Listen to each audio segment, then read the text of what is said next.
Welcome. Lovely to have you with me for the Voon ECR webinar.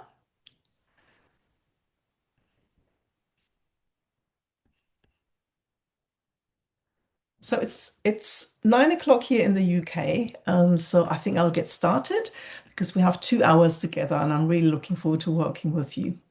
My name is Ruth Winden. I'm the Careers with Research Consultant at the University of Leeds, and I'll be leading the webinar on job applications for academia. And our focus for today is job applications, interviews, and transitioning into your first academic job. And what I really want to focus on today is helping you become really confident in putting yourself out there.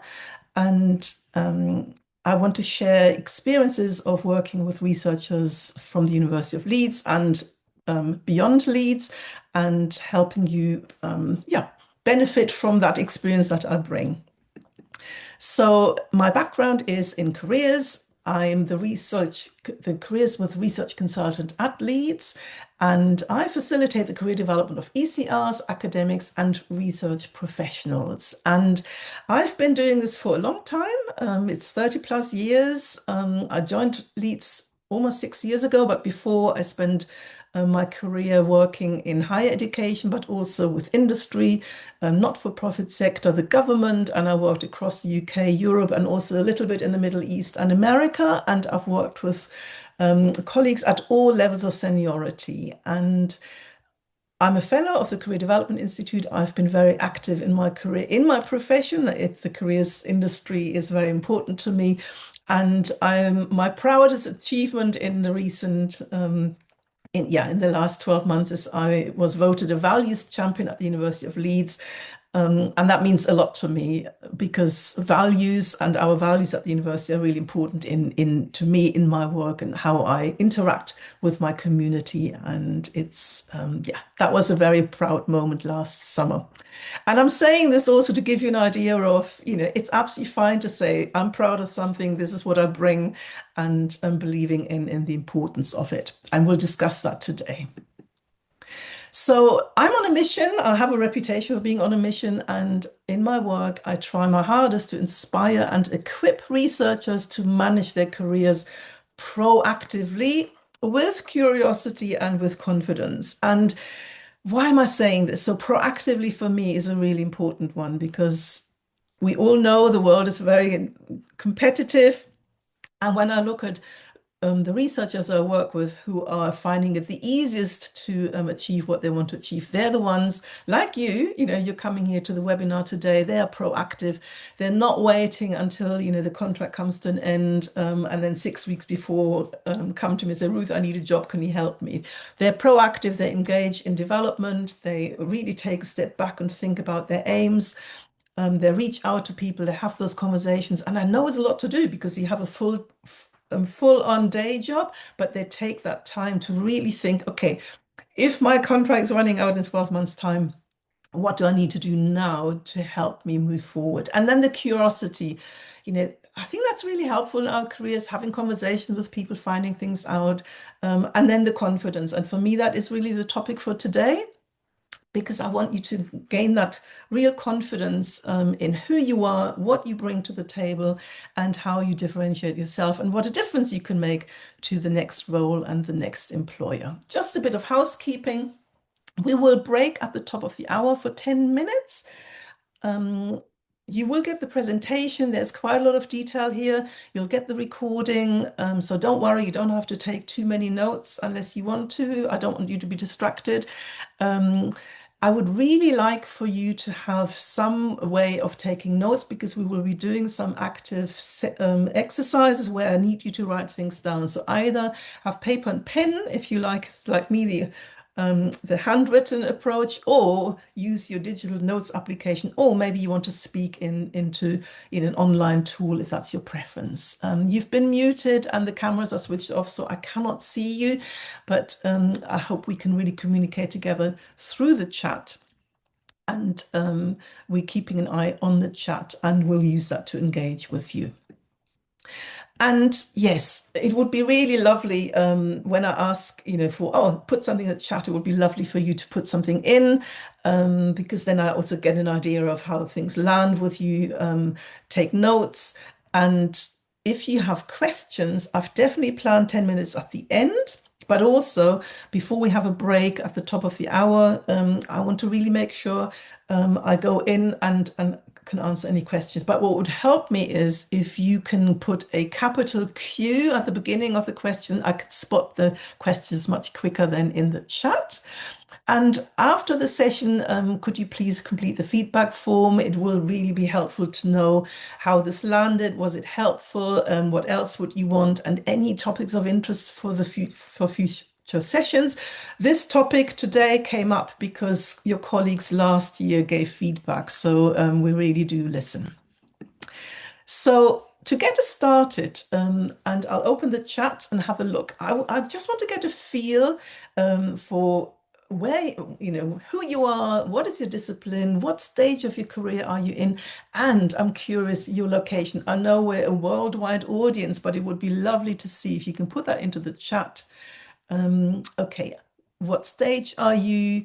Are you postdoc? Are you fellow lecturer? Okay, wonderful. And yeah, where are you based? I'm curious. In Germany. Okay, wonderful. Yeah, ending the PhD. Yeah, wonderful. Keep them coming. It's lovely to see who's here in the room.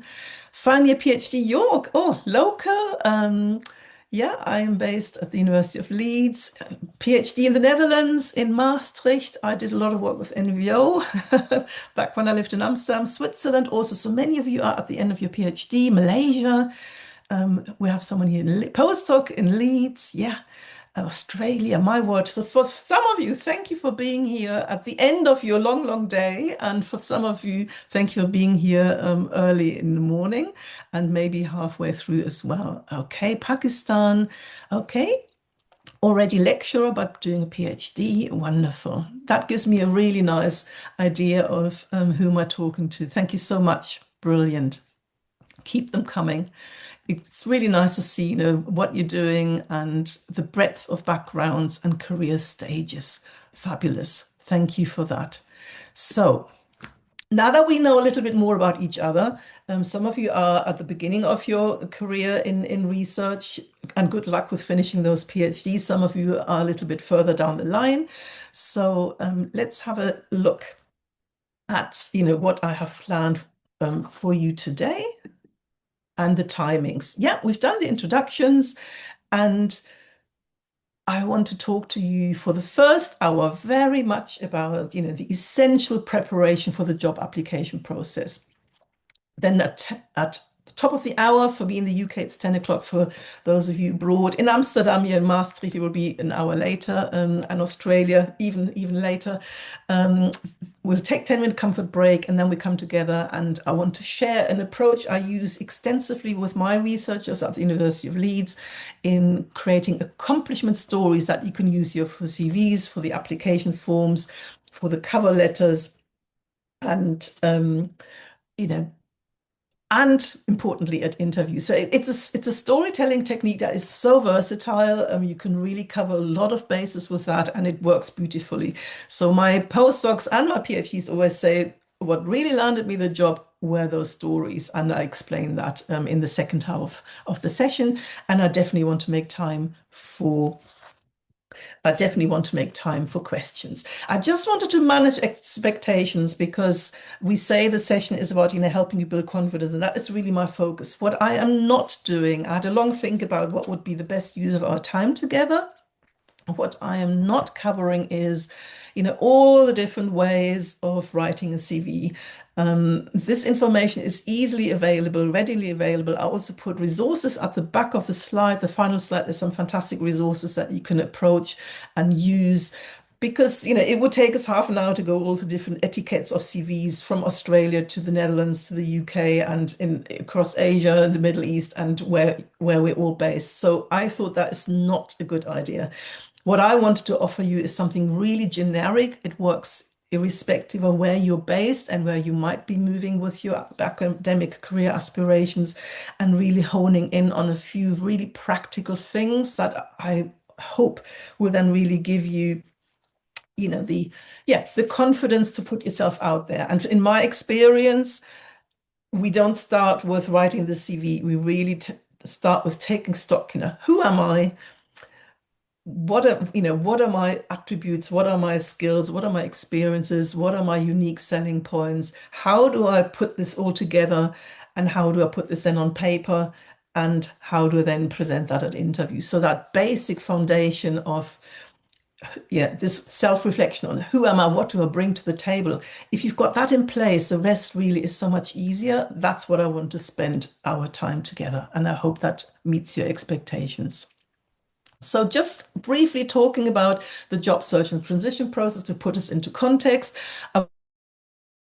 But here, how do we get prepared mentally and practically? I'm very conscious, we all live in a highly competitive labor market worldwide, not just academia, it's general, but in academia as well. I can certainly see the shift. So, we need to be in good spirits. And how do we build that confidence? How do we deal with setbacks? That's part of the whole job search and transition process. And you can do it. My researchers can do it. It just takes effort and a bit of resilience. Then obviously there is a job search. I'm not going massively into the job search, but there's one thing I want to talk to you about and that is how do you reach out to the hiring manager, the person who puts the job ad out, and why should you do it? And I can tell you now, not enough people do it. I speak to academics all the time. They all say the same. We don't have enough people talking to us before they apply. And I want to really explain why that is a big mistake and what you can gain from plucking up the courage and doing that. Yes, we will talk about, how do you put things onto the job application? We'll talk a little bit about how do you tell those stories at interview, but, I won't be going into detail with interview. That would be that's normally a whole day session for us.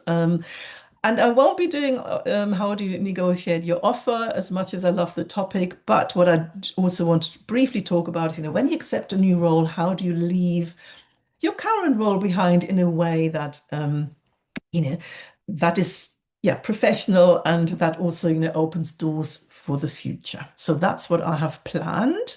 And that transitioning, into that new role. So the big question for me is, and I know it might sound a little bit scary, but positioning yourself as a career professional, that's what I spend so much of my time with. How do you position yourself with your expertise, your background, your skill set, your expertise for opportunities? And that takes some self-reflection. What do you have to offer?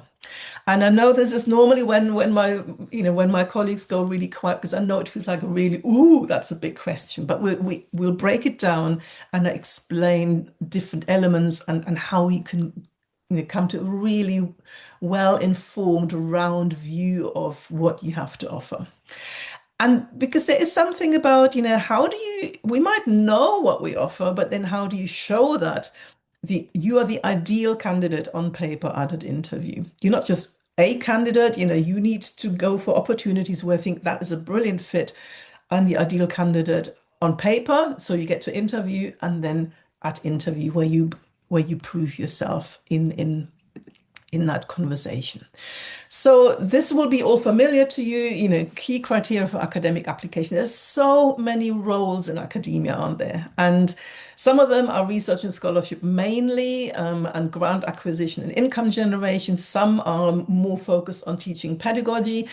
But also what we expect more and more of academics is that whole service, the leadership and the academic citizenship. So this could be things like some of you might already be peer reviewing articles. You might be representing your community on academic committees. You might be chairing committees. You will be supervising informally or formally your colleagues. If you're at PhD level, I'm sure that you are, supervising informally master students, or you have responsibilities towards undergraduate students.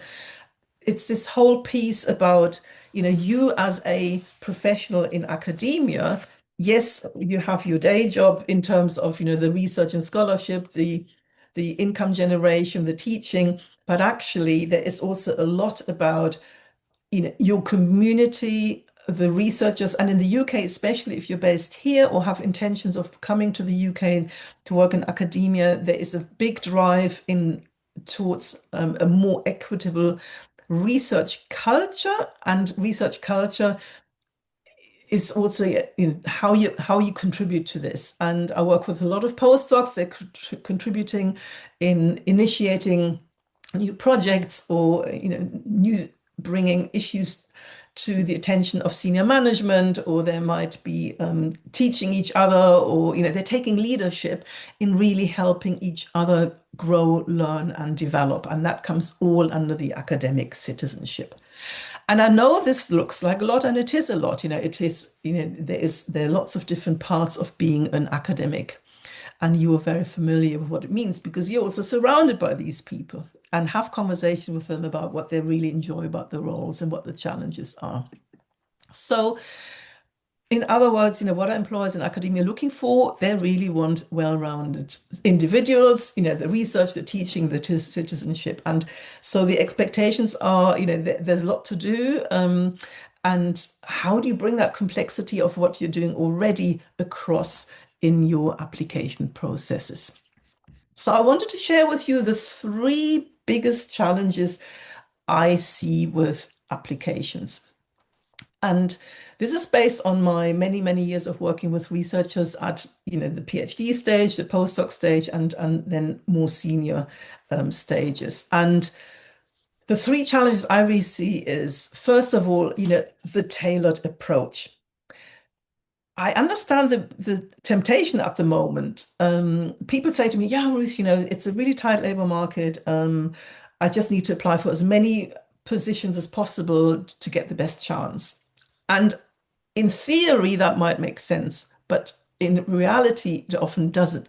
Because if it's a generic application that is not centered towards and centered on a particular institution, the particular role and the demands in the role, you're really missing out. And I don't really see people who write these very generic applications actually succeed.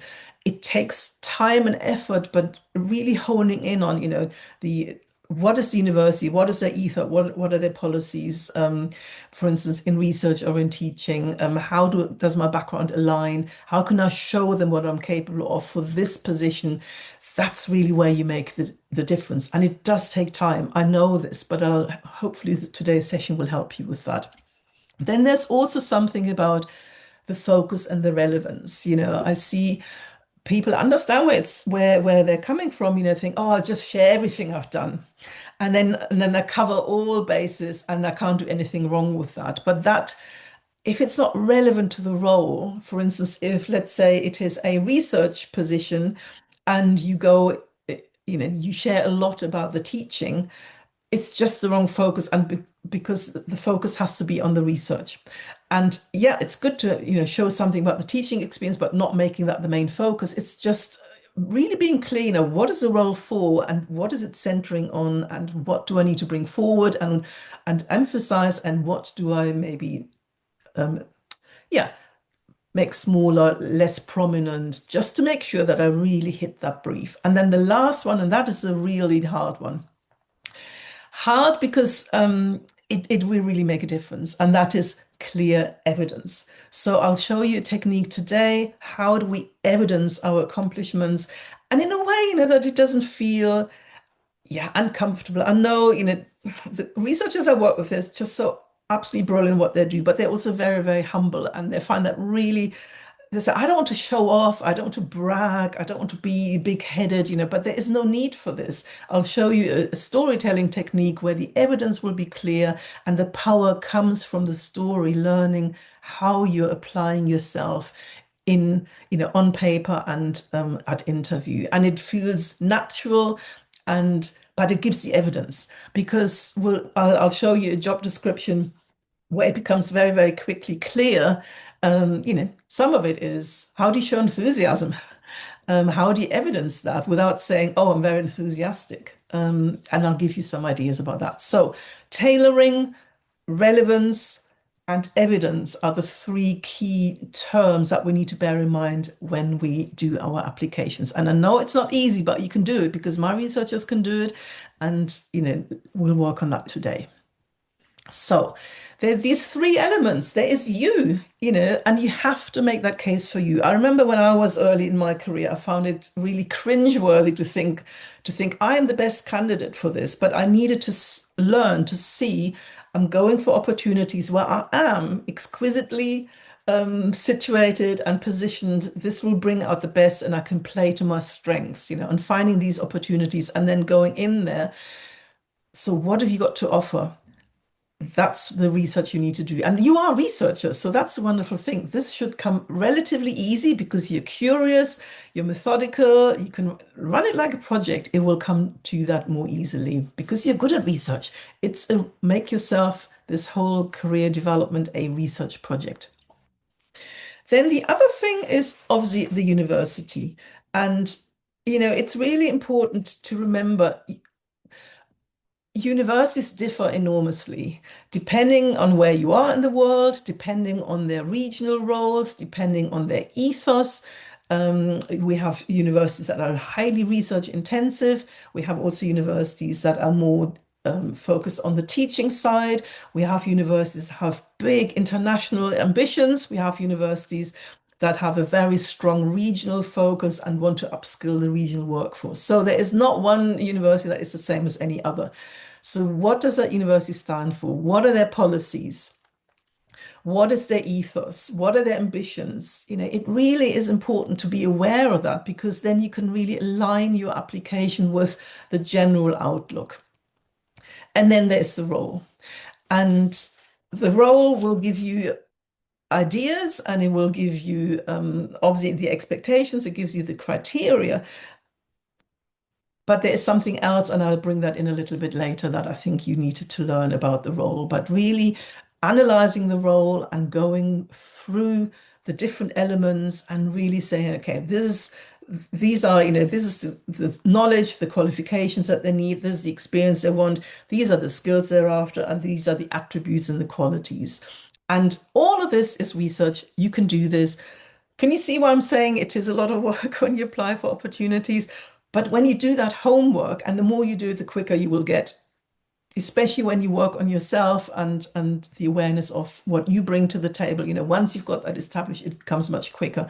You'll be much quicker at finding out, okay, key policies, what do I need to reference here, and then the role, understanding the different types of roles. And also, you're not alone in this because you're all surrounded by colleagues. You have, if you're a PhD, you've got your supervisors, you've got your research leaders, you've got your peers, and you've got people like me, researcher developers, they might be in the career service or there might be in other parts of the university. I mean, I work in organization development and professional learning.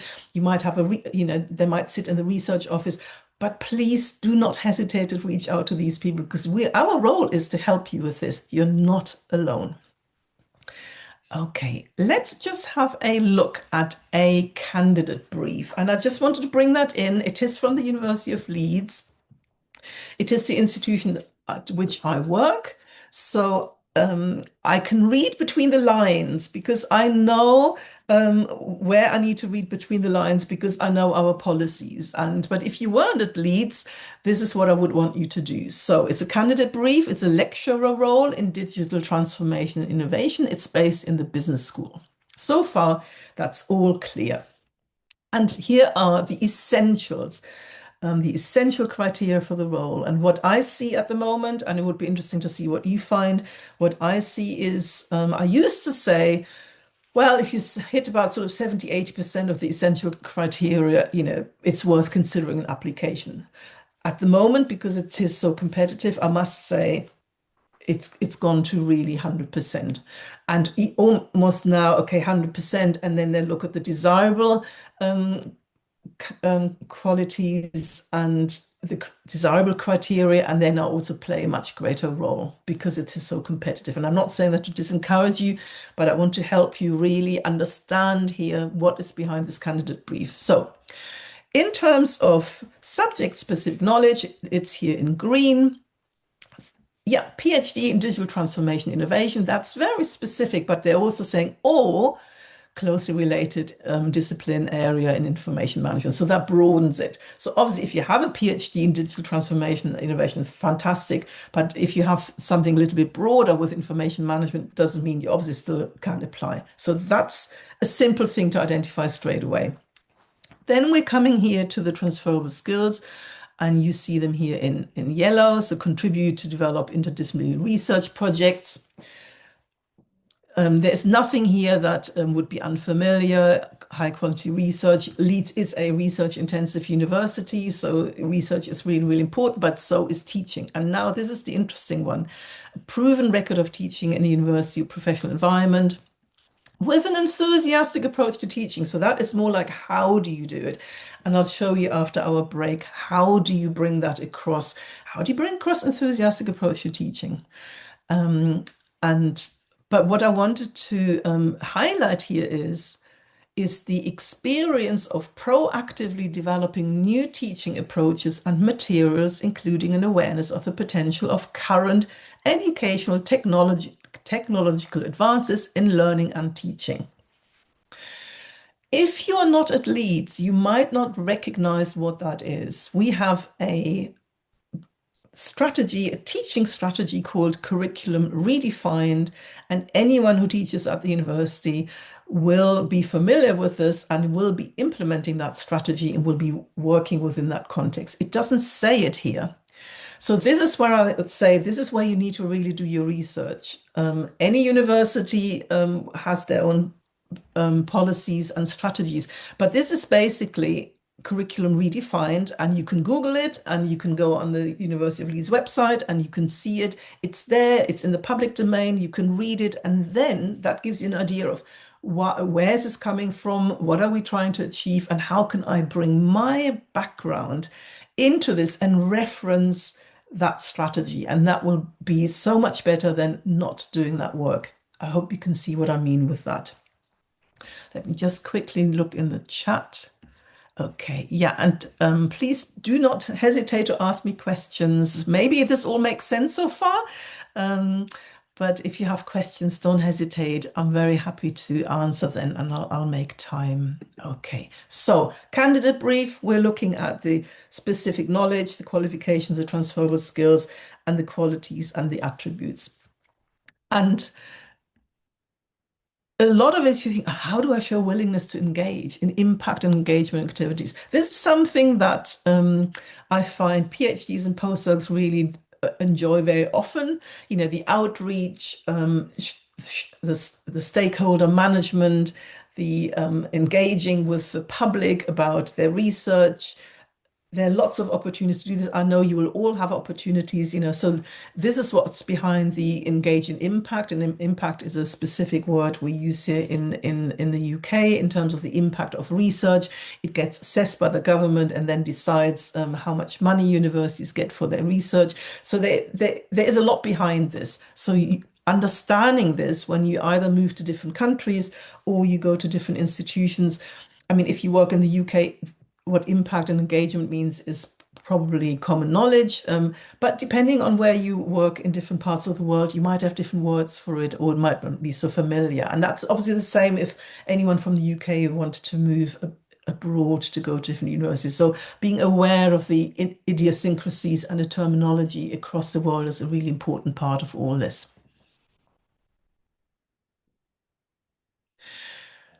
So if you're saying, oh, you know, I really haven't had much time and opportunity to really think about, you know, what are my transferable skills and the qualities and the attributes. In many ways, this is a kind of work that you will find people do at the universities with researchers. We always recommend that you carry out a skills audit as a bare minimum. You really want to be clear on, okay, what are my top 10 skills? And it could, because you have so many. And it obviously varies from person to person. There's some generic skills you obviously have as a researcher, you know, that goes from analytical skills, problem solving, communication skills. Um, Project management is a really big one. I always say to people, you know, if you've done a PhD, you've already had a crash course in project management. You're exquisitely good at it because otherwise, the PhD wouldn't have worked out. And people just don't see it like that. They're just saying, yeah, I'm a researcher, I do a research project. But actually, yes, you're doing that and you're doing all the research skills, but you're also managing that project. And all of you who are just now finishing it or in the middle of it, you know what a big project that is. And that is a skill that you have. So we would always say, take some time out, get some help at the university. What are your discipline specific skills? What is your knowledge base? Also, yes, AI is in very high demand at the moment. There are lots of opportunities with AI. So anyone who has specific background, expertise, skills in AI, that opens a lot of doors at the moment. What skills can you transfer to different disciplines, but also what is that unique combination? And the unique combination, it's a careers term, we call it unique selling point. And it basically means I'm not saying I am better than someone else, but I can articulate what I bring in comparison to others. I'm not saying I'm better, but basically, if you offer me the role, this is what you get, and this is what I can do for you, and this is a difference I can make. And being aware of that just makes it so much easier to go into the application process more confidently. And then, really importantly, and I would really urge you to do this, I work a lot with researchers on their career aspirations, and then we do a gap analysis. So we look at where you now, where do you want to be, and then we reverse engineer it. So we're looking at where you want to be, and we look at, okay, let's say you want to move into this in 1 year's time, 2 years' time. Where are the gaps, and how can you use that time to fill the gaps? Common for postdocs, for instance, is, depending on your contract and where you're based, you don't get that much teaching experience.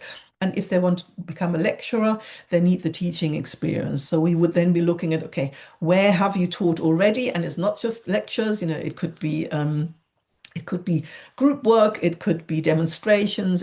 There are lots of different ways of teaching. It's not only, in the lecture hall with a huge group of students there. But a lot of people think, oh, I don't have that yet. So, okay, where can you have the opportunities? Where can you help someone? Who can you learn from? There is a qualification in the UK that you can do to showcase, the teaching experience that you have.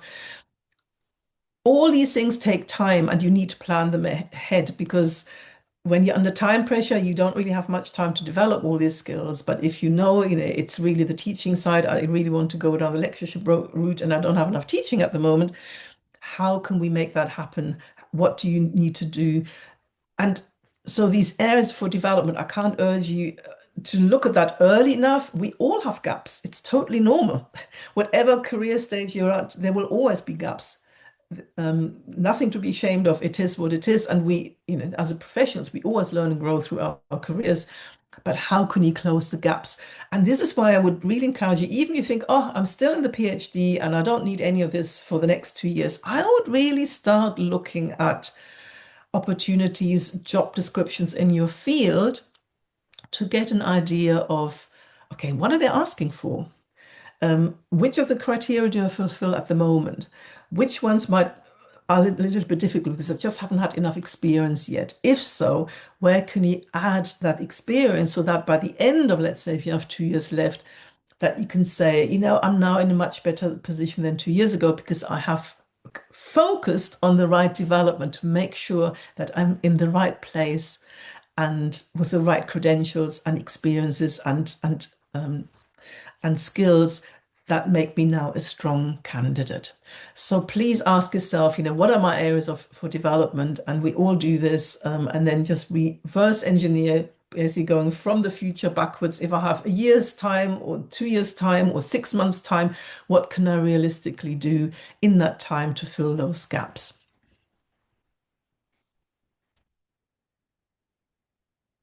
So this is really very much the groundwork, isn't it? And I wanted to give you a chance. I've really talked too much now anyway, and I wanted to give you a chance to put your thinking hats on. And I want to give you a little challenge that is a real challenge. And I know some of my colleagues have been asked these questions here at Leeds at interview. And I want you to get either a piece of paper out or, open your notebook online here and as a warm-up exercise, because we're trying to establish who are we, what do we bring. This is about, the case for you. I want to give you a couple of minutes and we have time. I'll give you a few more minutes. How would your colleagues describe you in 3 words? It's a challenging question. I want you to reflect on that. What do people say about you? And I'd love for you to share that in the chat. And I can put mine in. I should be I should be leading, I should be a role model, and I'll do that whilst you are having a think. How would your colleagues describe you in 3 words?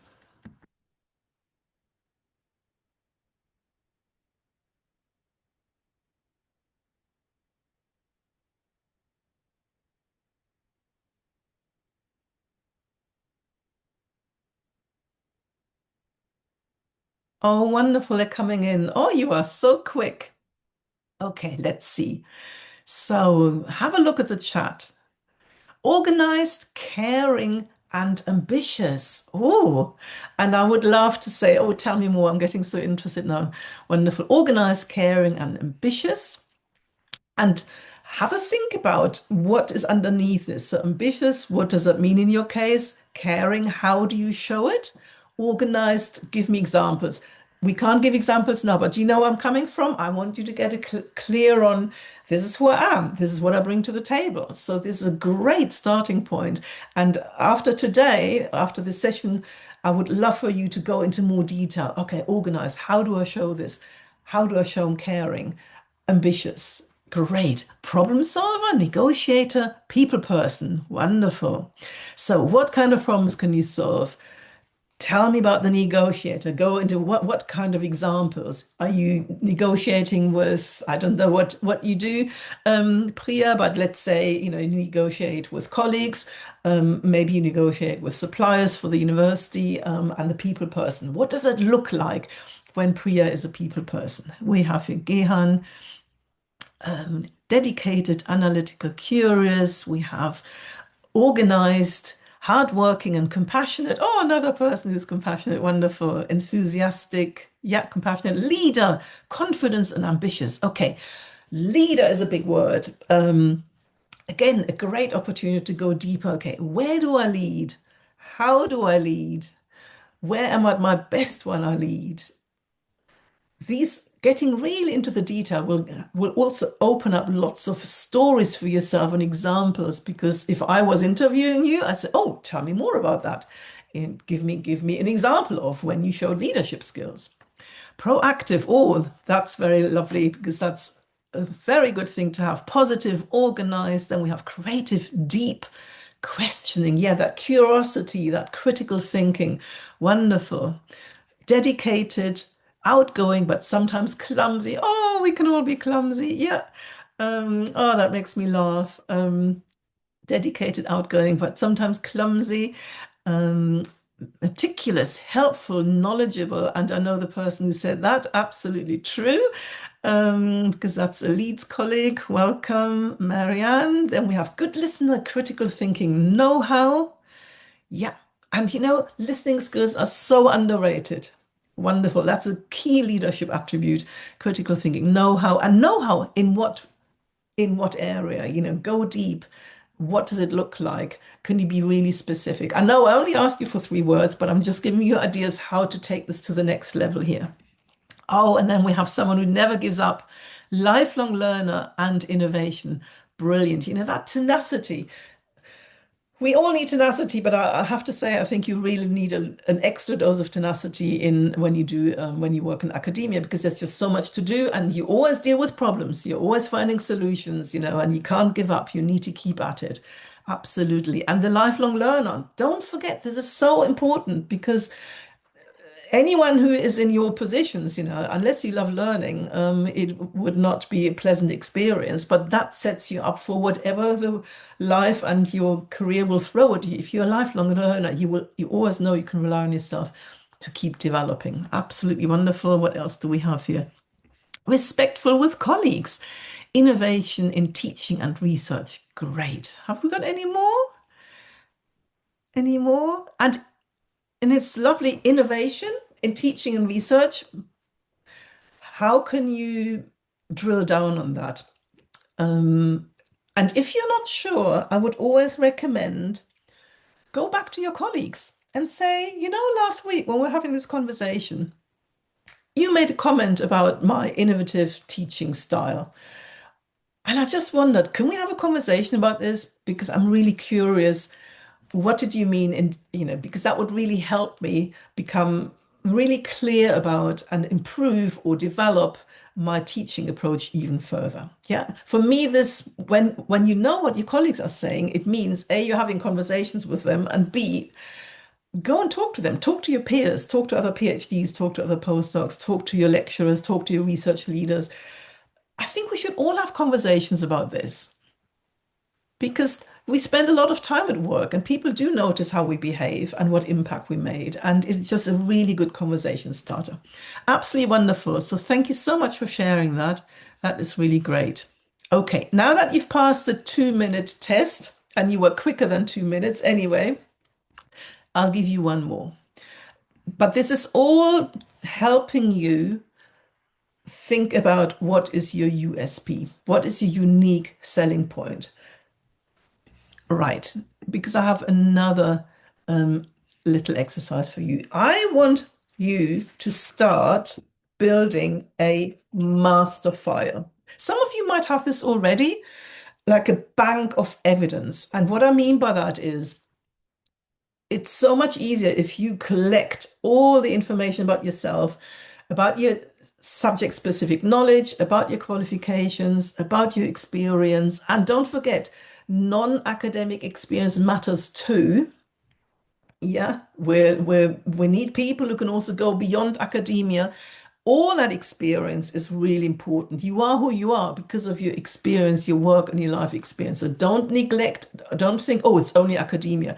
You will have done lots of other things, also maybe volunteering or mentoring or expeditions or adventures or travel, or even colleagues. I always admire colleagues who have moved from the other side of the world to come to the UK to work in academia. They're giving up a lot and they're so determined and they're so resilient and they have all this cultural awareness because cultures can differ so greatly, and they come here and they find their way forward and they become an integral part of the university. That is an unbelievable life experience, and that will also set you up to be so compassionate about any international colleagues and students coming into the university. So don't ignore anything that is from life experience outside of academia either.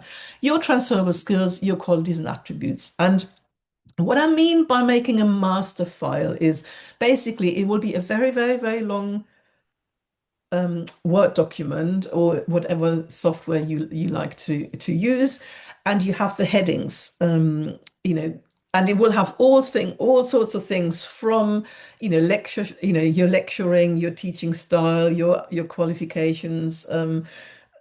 Some of you might even have a patent, some of you might be doing lots of field work, some of you might be an expert in Middle Eastern history or whatever it could be, but all this, and then the qualities and the attributes. So you already have three things here: the perception of my colleagues, when I gave you the 2 minutes for the three words that colleagues describe you with. And I want you to spend, how much time have we got? Okay, we've got about 15 minutes. So I'll give you 10 minutes because I would really like then to open up the floor for some questions before we break up for a 10-minute comfort break. Start that document. And I would want to make it easy for you. Pick something that comes easy.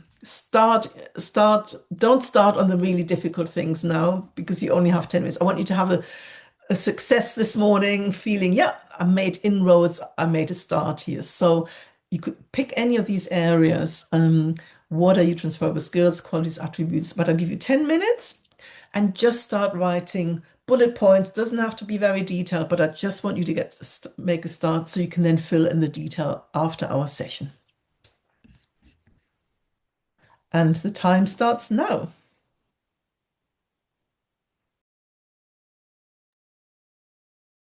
Okay, my alarm went off. That was 10 minutes. I hope you made some good progress. I can see something here in the chat. Thank you, Kais, for sharing. And yeah, it's the beginning of building a big master file. And I can promise you, with all that expertise and experience that you have, it will go over several pages. But the idea behind it is you have this all in place. You need to be very detailed. We'll discuss that a little bit after the break. And then when you apply for different positions, you don't have to always start from fresh. You can go in and say, okay, what is relevant? What can I use? What can I transfer over to an application? That's the point of it. It's just streamlining the application process. I know so many of us, if we don't do this, we'll always be trying to find bits here and bits there, and it just takes too much time having it all in one file, building on it, making very systematic. And in the resources, there is something that helps you with that. I'll explain that later. So thank you for making such an effort and making a start or adding to something you already had. So we have now spent some time thinking about ourselves. Who are we? Our unique selling points. How do other people see us? But there were two more elements, weren't there? So there was what matters to the university is the second one, and we already talked about this. What are the strategies when it comes to teaching, to research? What are their overall strategies for the direction of the university? What's their mission? What are their core values? And if you find that out, you can incorporate that into you can see, is that really where I want to work? Is that a good employer for me? Do I stand behind it? Does that interest me? You can also then think, okay, how do I align my application, my background, and my experience with that mission? So, how do you align what you offer with what matters to the university? Because it's a lot about the fit, isn't it? And then there's the last piece in the puzzle here, and that is what about the role? And I know so many researchers, they look at the role, they study the role, they analyze the role, and then they start applying. And I always worry about that because there is one step you could take that I think would actually enhance your application, and that is in there, it's still the case that in job applications, there will be a small note about for informal inquiries about the role, please contact, and there is the name and email address of a person. And often it is the hiring manager, or it could be colleague who is very familiar with the role and the reason why it's being put out there. And I spoke to some senior academics recently, and they all said to me, we get so few people taking up this offer. And I understand why that is. I think it feels really scary. It feels like a big step. And in many ways, you can argue, yeah, it is almost like the beginning of the application process because you're talking to someone who will, in all likelihood, be involved in the selection process. And on the other hand, I would really highly, highly recommend it. So first of all, yes, there is a role. You can see the job description, you can see the details, but sometimes there can be quite a long time between when this job was, put through the system and when it actually gets advertised. So sometimes it can be 3 months, it can be 6 months, and things can change. So you always want to really be in the know. Why this role? What is this role trying to accomplish? What are the problems this role is addressing? Every job is basically a solution to solving a problem. Is it a new role? Is it an existing project that just needs finishing off because someone left? And that can make a total difference to you. Whether you are someone who loves starting projects, when at the very beginning, or I know people who are extremely enthusiastic and talented at finishing things off. They can learn things so quickly. They like the buzz. They like to come in when things have gone wrong often, and then they have, I don't know, 6 months or 12 months to put it right. That is an absolute skill. Wouldn't be for me, but for some people that is just their absolutely dream spot. And but you need to know this. And from the job description, you will not find that out. What is the focus for the role? What is the real problem here? What are the key deliverables in the first 6 months? It's really good to know this because it's not always as black and white in as it might appear in the job description. Who is part of the team? All these kind of questions. And what I find is when they offer you to talk to someone about the role informally, you get the chance to have a really good conversation about the role. And then you can decide, is this actually really the role that I'm interested in? Is it a good fit for me? Or maybe it isn't. And then you don't apply and you save yourself the time. And for the university, for the employer, it's also useful because if you're not the right fit and this really doesn't match your skills or your expectations or your interests, it's better to have this clarified at the beginning because otherwise they will have to read every single application that comes through, and some people might actually not be that keen on the role, you know. So in terms of making things, helping each other out and help making sure that the right person gets the role, I would always recommend pluck up your courage, think about some good questions. I just gave you lots of ideas here and reach out. And I know some colleagues say to me they want to reach out by email. Always follow instructions, what they want, respond by email, and ideally set up a time to talk because that's the way that you can find out in a conversation much more than if you just ask them to send you an email answering your 3 questions. And then when you have all that information, you can tailor it to your application perfectly. And it makes a huge difference. So I really wanted to encourage you, if it's on offer, I know it's not always an offer, but if it's an offer, do make use of the offer because it will give you information that you probably won't glean from the job description because you understand the context of the role. So I've just run over by 2 minutes. I apologize. So we're 2 minutes past the hour.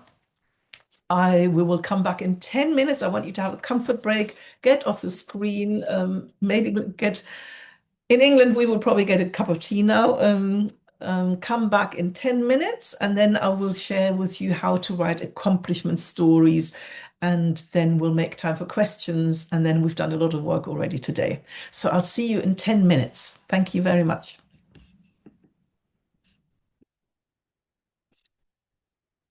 Okay, I hope you had a good break and got a bit of rest. And yeah, could definitely rest your eyes from looking at a screen.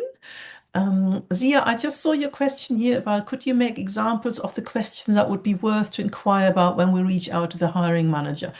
Okay, I think it's very specific to a role and your situation, but in general, it is first of all, when you look at the role, what questions do you have? Is there something not clear?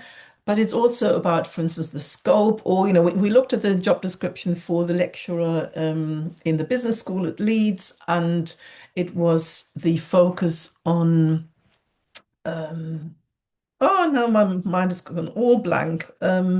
You know which one we looked at. It was the technology piece, you know, and it could be, it was information technology, but it was a very, very close focus. And you could say digital transformation and innovation it was. And for instance, if that was the role, you know, and I just would want to make sure that my background is really what they would take into consideration because it says, okay, in the area of information management. But again, you know, that is also a really broad area. So one question for me would then be to go and say, my PhD is in X. It's not quite in digital transformation, but what I did focus on in my research was X, Y, Z.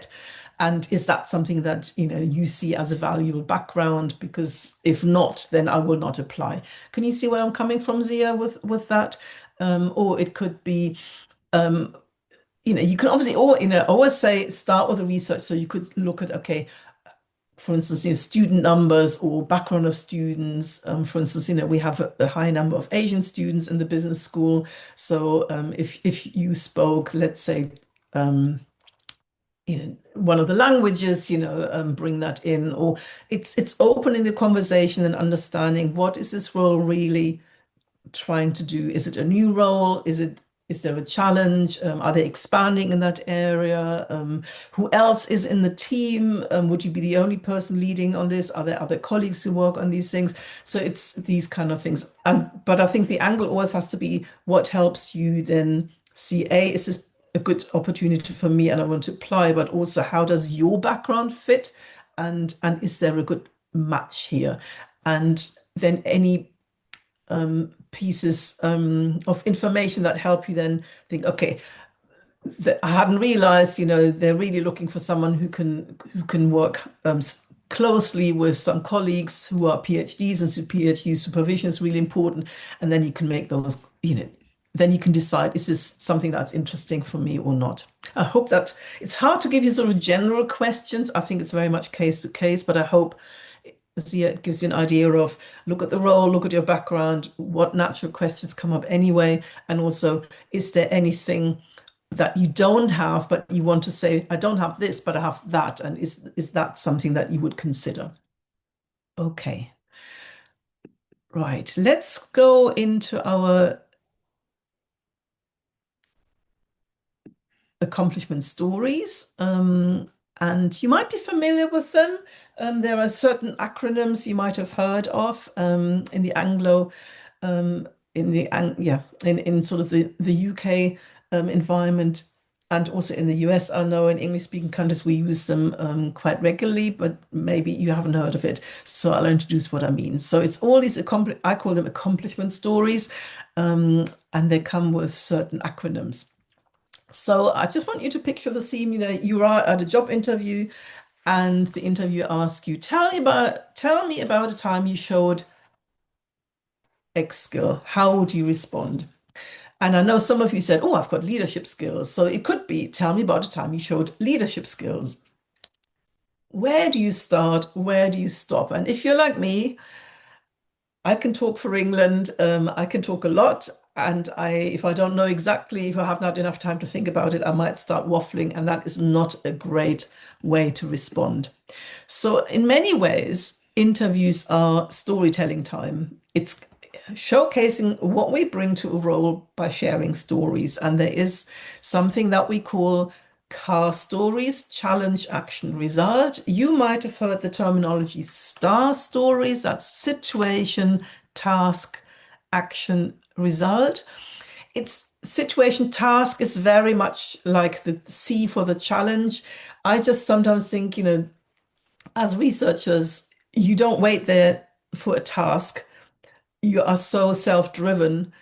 You have challenges, you problem solve, and you bring results. So, and also it's one acronym, one letter less to think about. So I'm a big fan of the challenge, action, result.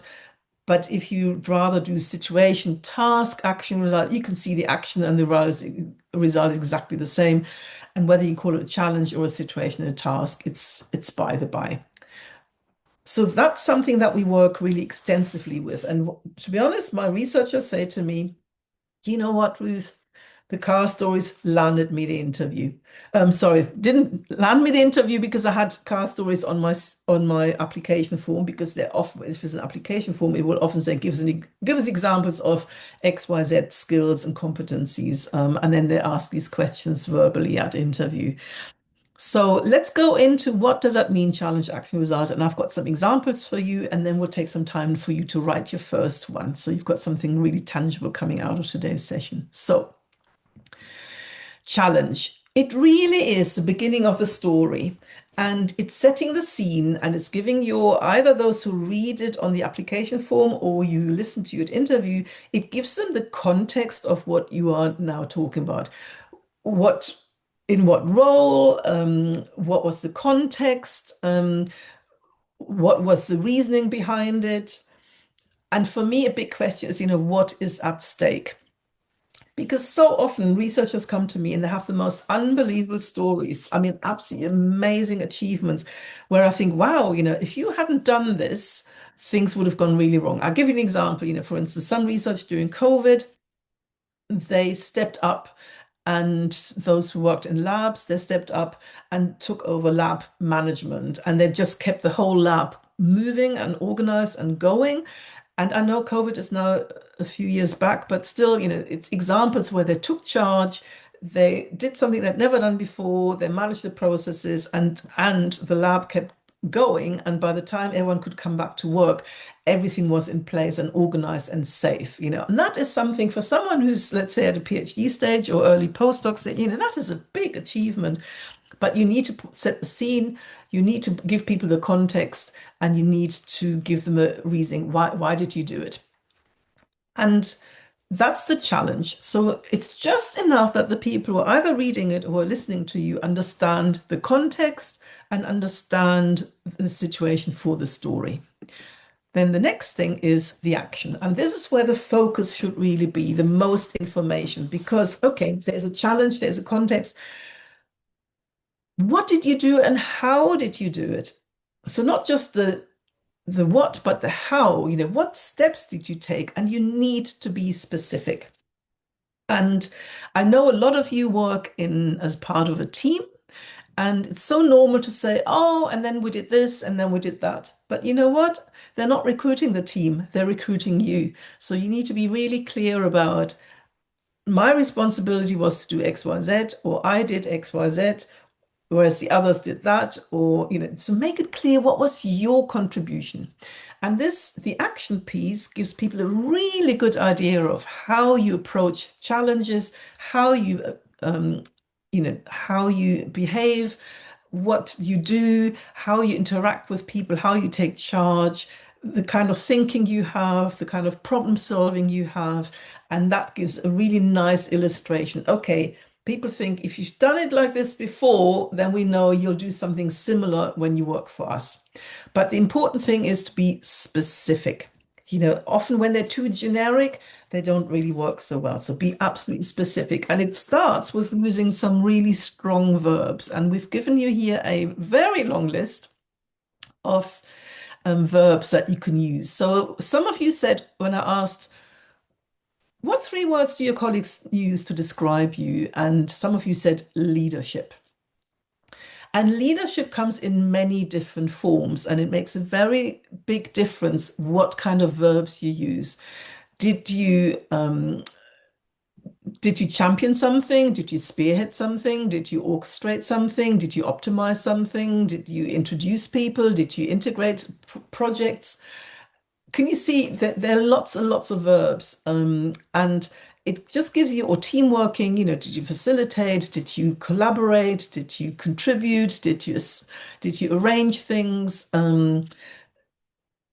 Look at that verb list, use it, because it will give you a really nice differentiation of being very clear. This is what I did and this is how I did it. And having these strong verbs makes it much clearer than otherwise it's all about I managed this, I managed that. And managing doesn't really tell us enough about your approach, your skill set, your values, all these kind of things. So that is part of the presentation. So you will have access to that.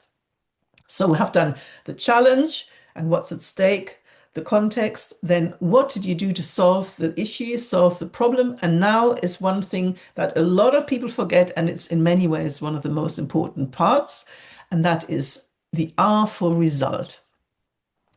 What was the impact of the result? What evidence do you have, and what did you learn? So people often get really excited in discussing the context in great detail, the challenge, because that's what we're comfortable. We know what the challenge was, and we really, really want to make sure they really understand how complicated it was so they can appreciate what we did. But if you stay too long in the challenge at the beginning, you're running out of time to describe what did you actually do. And then if you then don't tell the result, the story really feels unfinished. And people sit and think, okay, so that was a challenge, that's what you did, but how did the story end?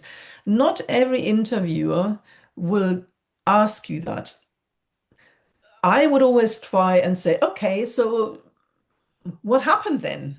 If people forget to say it, but you can't bank on that the interviewer will give you the chance to do that. So, because the result, at the end of the day, it's the result that matters. And if you leave it out, you really lose that impact. But showing the result and the impact isn't always easy. Some things are difficult to measure, but here are some ideas for you. What counts as evidence? So we have the quantitative evidence. So it could be metrics, it could be efficiency gains, it could be saving money. If you're managing a budget for materials at the university in your current job, or for research outputs, citations, views, engagement, downloads, and then also feedback. So those of you who are looking at lecturing or have already taught, you will have feedback in numbers. I don't know, the course I ran, normally it scores between, I don't know, 50% approval. When I ran it, it went up by 10%, 60 approval. So you can bring these numbers in. But it means we have to pay attention and collate them onto our master sheet, because otherwise you will forget all the wonderful thing you've done in the past. The details really matter here. And then we have the qualitative results as well, because as I said, you can't really measure everything. So sometimes what I do is, if I get some wonderful feedback for someone about some work I've done with them, I might just, quote someone. I might not give the name because it's confidential, but I would, 30% of participants said this about my session, or change, growth of confidence, or the quality of the work, greater reputation, but you have to name it.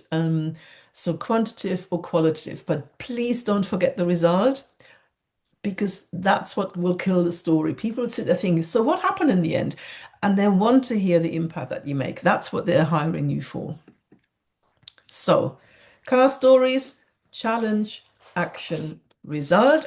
And even if you just think of when you write them for your application forms or on the CV, it can be a long story, but actually the art is, if you want to have one bullet point, 2 lines, you can have a story that takes about a minute to say, could be a long paragraph, but you can also turn that into a 2-line bullet point when you just look at the essentials.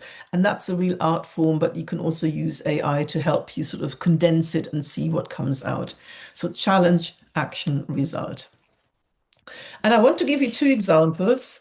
So one is I co-organized the 2024 conference on AI in health.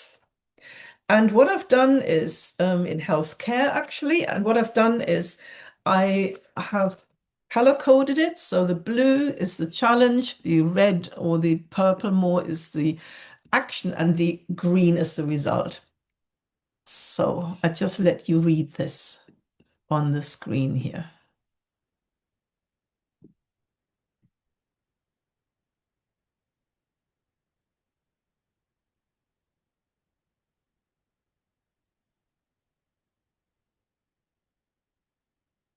So can you see the blue, the challenge? So it puts it into context. The person was in the second year of the postdoc and, okay, co-organized the conference in healthcare in 2024. And the context was the person was an ECR rep. That's the challenge.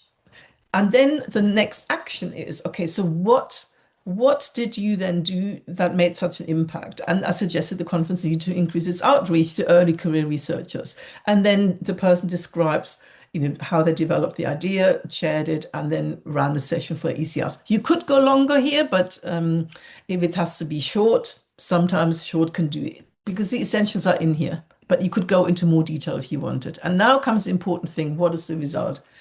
So it attracted a total of 12 presenters and was attended by over 100 ECRs, the largest number of ECRs ever to attend the conference. So we could have said, and which was attended by over 100 ECRs, but that doesn't put it into perspective, into context, because as a listener or as a reader, I don't know whether 100 ECRs is good or bad. Is it a good number? Is it a bad number? Unless I know and you tell me, I wouldn't know. So that's why this last sentence, the explanation of putting the 100 ECRs into context, the largest number of ECRs ever to attend the conference, that is a major breakthrough. Can you see where I'm coming from? So it's very clear what's the challenge, what's the action, what's the result. I'll give you another example. And this was, I knew that some of you would be interested in a lectureship. And I just wanted to bring in these examples. So this example here, I was asked by my head of school to improve the second year undergraduate module on French history, as the course had scored badly over the last 2 years. So that's the context. That's really bad news for a department if such an important module doesn't score. And so the fact that the person was invited and asked by the head of school is also, shows confidence in their ability. So that's also because you could have just said, I was asked to improve. But say if it, and obviously, it's true, it was the head of school, that already gives you much more impact because the head of school is obviously a leadership in a leadership position. And to get that trust to be asked is really special. And then describing, what did they do? Okay, I consulted colleagues and students. So that's your approach. I'm not just sort of looking at the written feedback. I want to really understand what's going on. I'm reaching out. That's a leadership style. That's the way to do it. Not everyone would do it that way, that person would. Then, use the wanted to create more engagement. And you can argue, this is very much in line with some of the new teaching approaches. How do we engage people in different ways? Because here, what we're creative teaching methods, and yes, I could have named them, and ideally I would, and then introducing a podcast as a final assessment tool.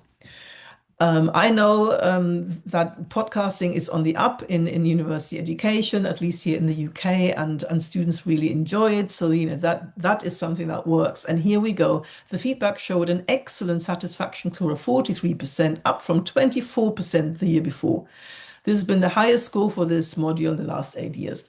I mean, I know these are extraordinary examples. They don't all, but they do exist. And I think I want to share them because I wanted you to get into the habit of thinking, okay, this is the context, this is what's at stake, this is what I did, and then this is what the result was. And if we can be specific with the result, it just helps, seeing these numbers um, and seeing the percentage.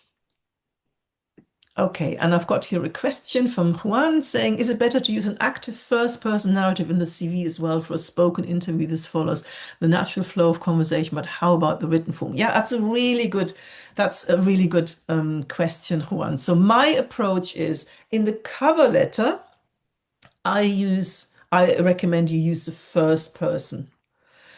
Like here, I did this, I did that. And yes, you can, in the cover letter, you can put two or three, really good examples of car stories into the cover letter. Absolutely. And I would do that in the first person. On in the application form, it's also first person. On the CV, because it has, you know, in my view, it's better to do it in the third person. Um, So you wouldn't say I was asked by, I mean, you wouldn't say I consulted, you'd just say consulted, introduced. So it's just shorter and snappier, cuts the word count down. So different scenarios. So cover letter, first person, application form, first person. I would always write the CV in the third person. It's very, very similar. You just take the I out and you write it in the third person and then at interview. And the rule for me is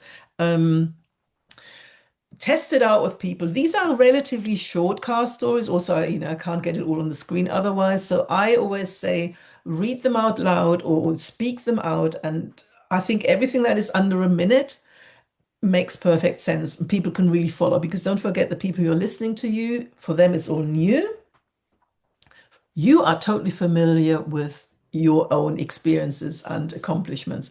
So always bear in mind, how is it clear? And you can also, run it past colleagues, run it past people like me. Is this clear? Does it make sense? Because often it makes sense to us, but not to everyone else. Get that feedback so you can really nail those stories. We often do it, it's iterative. We say to people, because I know it feels a little bit, it's a little bit scary. I say, okay, just write a first draft, send it to me, and then we'll go through it. And I just ask a lot of questions about things that are not clear to me. And very often, it goes deep, and then we just edit them along. And it's a learnable skill. Absolutely. So, thank you for your question. Okay, so two examples. The important thing for me is, yeah, I want you to try it out, but before I let you go and do that, is just remember, A, don't take all the time, every detail about the context and the challenge. Put enough in so people can really appreciate what the challenge is, but they don't need to know every single detail because if it's new to someone at interview, for instance, I mean, even when you read it, people get lost in the detail. Give them enough they can appreciate what the challenge is. The biggest part should be what did you do? The action. And remember, if you're part of a team, you say, yeah, part of a team, but my role was to do X, Y, Z. And then the last thing is please don't forget the result because the result really sells it. It shows the impact and it's so easy. I've seen it so many times. It's so easy, especially at interview when we're nervous. Yeah, we might give the challenge, we might, give the action, and then we stop. We run out of time, it fizzles out. And the story structure is simple, and we can always remember challenge, action, result, challenge, action, result. It will guide you through the process.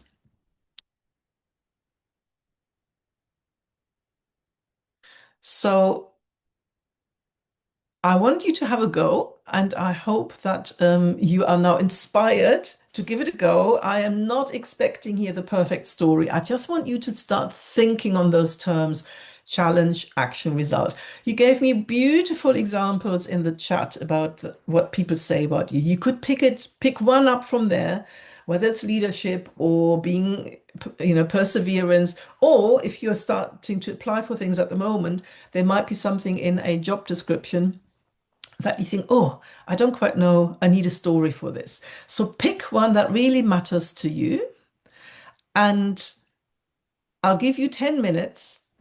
And I'm not expecting the perfect story, but I just want you to, even if you just do bullet points, what would you write and start then writing it out after our session here? I want you to give it a go. And I will just make sure I set my timer, 10 minutes. And let me just check unless there are any questions about the process. I can't see any. I would love for you to give it a go. Challenge, action, result. Off you go. So, welcome back, and I can see two brilliant examples here already. It's so good to see how you're using the time. I just wanted to quickly say something to Lozira. And what an impressive story because you pushed back on some cuts, and that is never an easy thing. I just wanted to say to you, and also that applies to Marian, when you say as a chairperson of the Women's Forum, which forum? Obviously, in your context, people would probably know this, but just if it's an audience that isn't known to you, then just women's forum that where what's the name, something that people can buy in. And then I want to encourage you, the action, you flag this and mobilize people. You make it sound far too easy.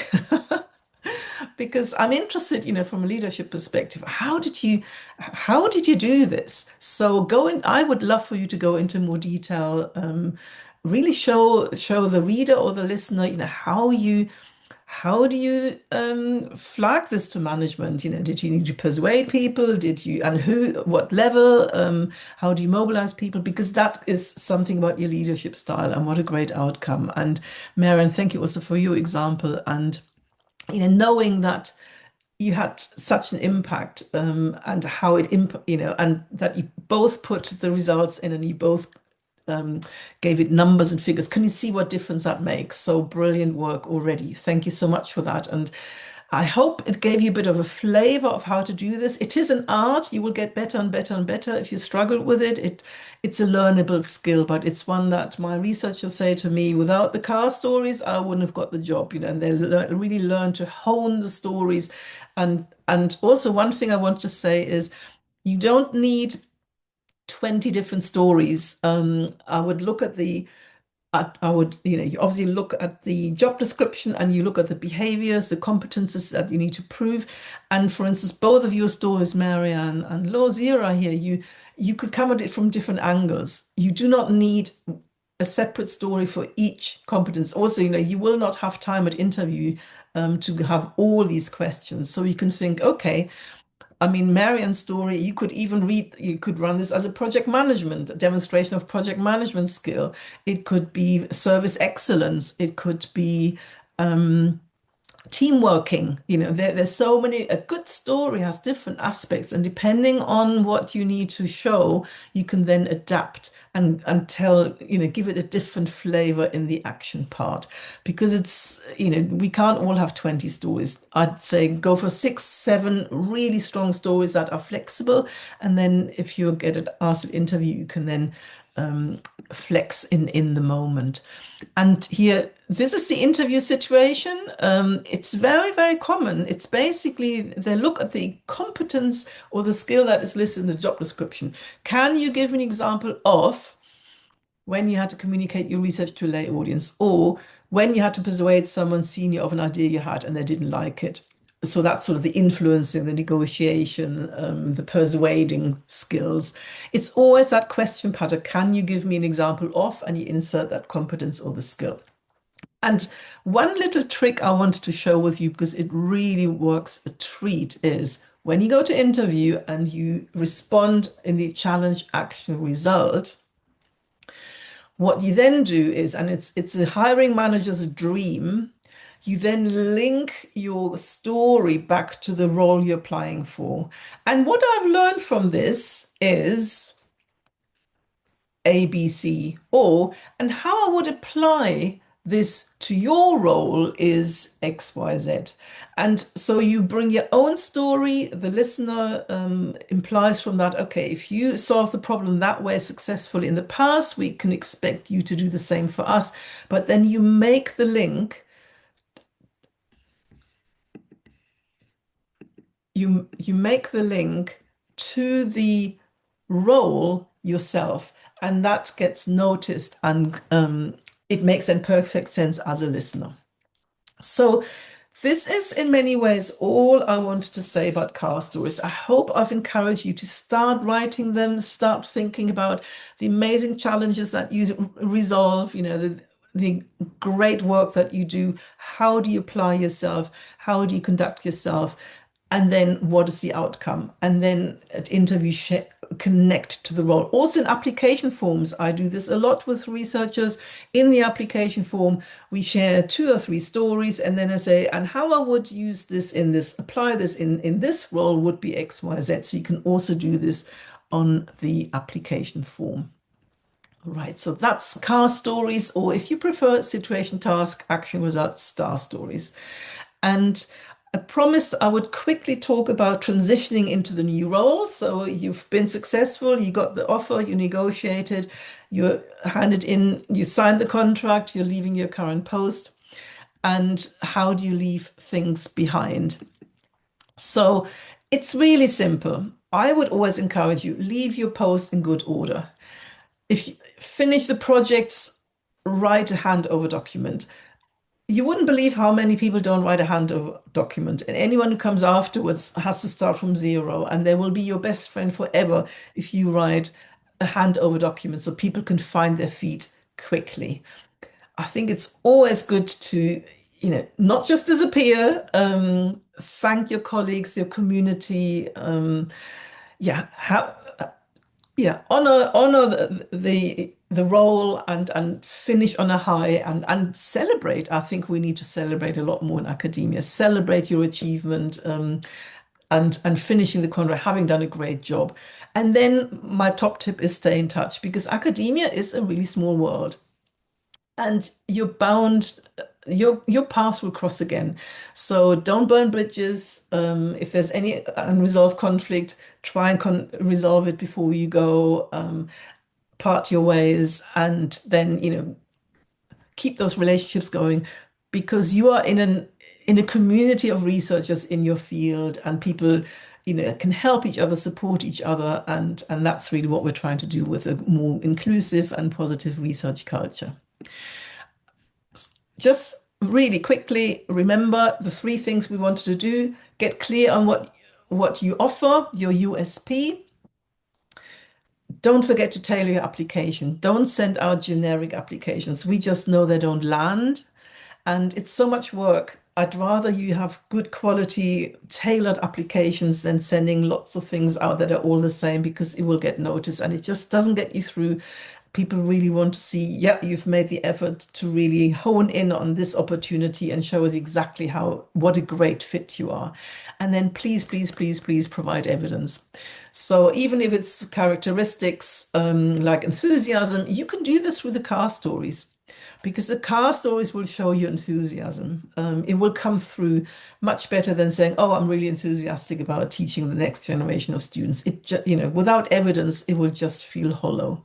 So get clear on what you offer, tailor your application, provide evidence. And if you remember these three things, you will stand in really good stead to land, to do a very, very good application. And I have a few resources for you. We have a handout, quite an in-depth training module on car stories. It's a guide from the university. Then Prosper is a free online career development portal here in the UK, and it has fantastic resources. You can sign up from all over the world. It's not restricted to the UK. And there's some from case studies to instructions, CV examples, car story examples.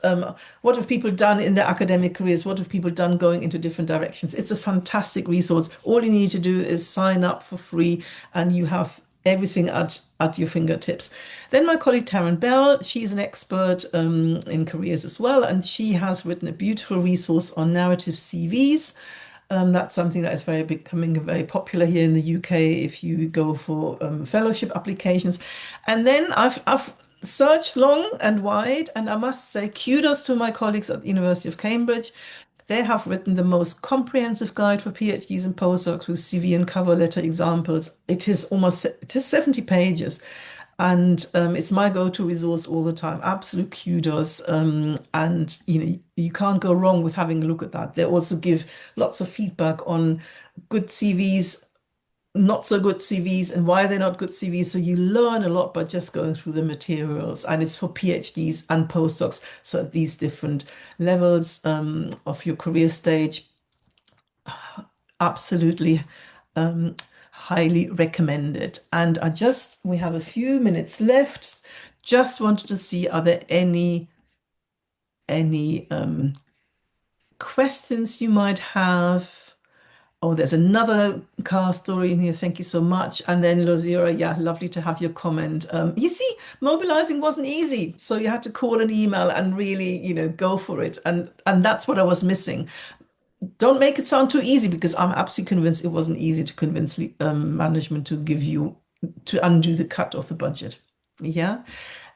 Okay. It's been an absolute joy working with you. I hope I've inspired you and given you some tools you can use. Start now, start early. Don't wait until you see that dream job and you need to apply. It's good to have this all set up in advance. Even if you just spend effort on building your evidence bank, it will really help you because there's nothing worse than seeing the dream job and saying, I haven't got any time.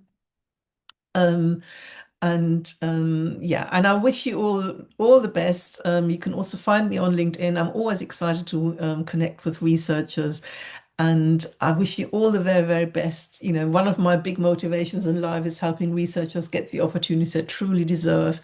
And I really hope you have a stellar career ahead of you and wish you all the best. You take care. Thank you. And just to say, the resources will be in the PDF that you're getting with the presentation slides, so you will be able to just click through. Have a good day. Take care.